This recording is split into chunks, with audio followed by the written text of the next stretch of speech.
All right, welcome back. Today we're jumping into First Chronicles chapter 20. A short chapter, but definitely packed with action. It really is. It starts off setting that familiar scene, springtime. Right, the time when kings go off to war. Mm, It says that explicitly. exactly. But the twist is David doesn't go. He stays put in Jerusalem. Mm-hmm. And sends his general, Joab, out instead. Yeah, Joab leads the army against the Ammonites. And the text says he lays waste to their land, really goes after them. He zeroes in on Rabbah, their capital. Besieges it.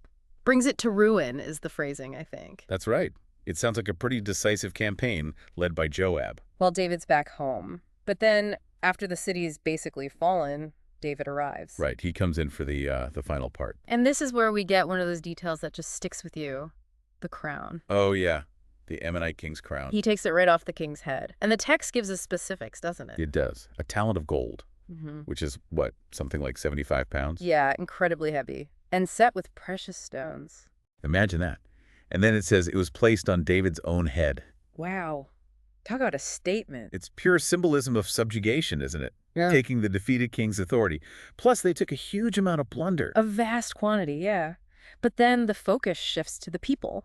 And this is where it gets pretty grim. It really does. It says David brought the people of Rabbah out. And put them to labor. Forced labor. Using specific tools, saws, iron picks, axes. It's quite graphic. Yeah, the text doesn't shy away from it. And it wasn't just Rabbah. No, it says this was done to all the Ammonite towns. It gives you a stark picture of, the consequences of conquest back then. Not just military defeat, but dismantling their society, using them for labor. Absolutely, a harsh reality. So that wraps up the Ammonite part, but the chapter isn't done with war. Nope. Then it switches to the Philistines. Old adversaries. And it lists these specific, almost vignette-style battles. Exactly. First up, at Gezer. Sibbecai the Hushathite. He fights Sippai. And Sippai is noted as one of the descendants of the Rephates. The Rephates, those legendary sort of giant-like figures. That's the association, yeah. Defeating one was significant, and it says the Philistines were subjugated after this. Okay, then another battle, another notable kill. Elhanan, son of Jair. Right. And he kills Lami. And the text makes a point of telling us who Lami is. Mm-hmm. The brother of Goliath the Gittite. That Goliath. Can't miss that connection. And just like Goliath. His spear shaft was like a weaver's rod. Huge, thick. That detail just paints such a picture, doesn't it? These weren't average soldiers. Not at all. It emphasizes the sheer challenge. Makes Elhanan's victory stand out. Definitely.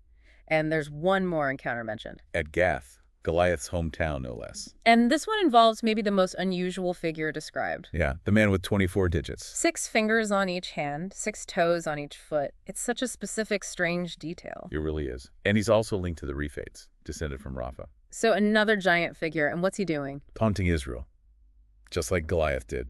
History repeating itself almost? So who steps up this time? Not David himself, but his nephew, Jonathan, son of Shemaiah, David's brother. David's nephew takes him down. Right. So you have these individual acts of bravery against these, legendary figures. All descended from Rapha and Gath, it emphasizes. And all defeated by David and his men.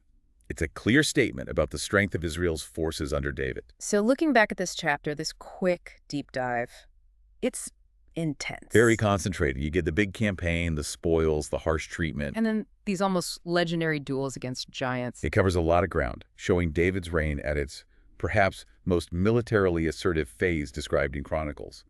The valuable crown, the forced labor, these unique physical descriptions. Yeah, the details are so specific, which kind of leads to a final thought maybe for you listening. What do these really specific, almost stark details, the 75-pound crown, the saws and axes, the giant with 24 fingers and toes, the spear like a weaver's rod, what do these tell us about how they viewed leadership in warfare and how they chose to record and remember these events in this ancient context? Something to think about.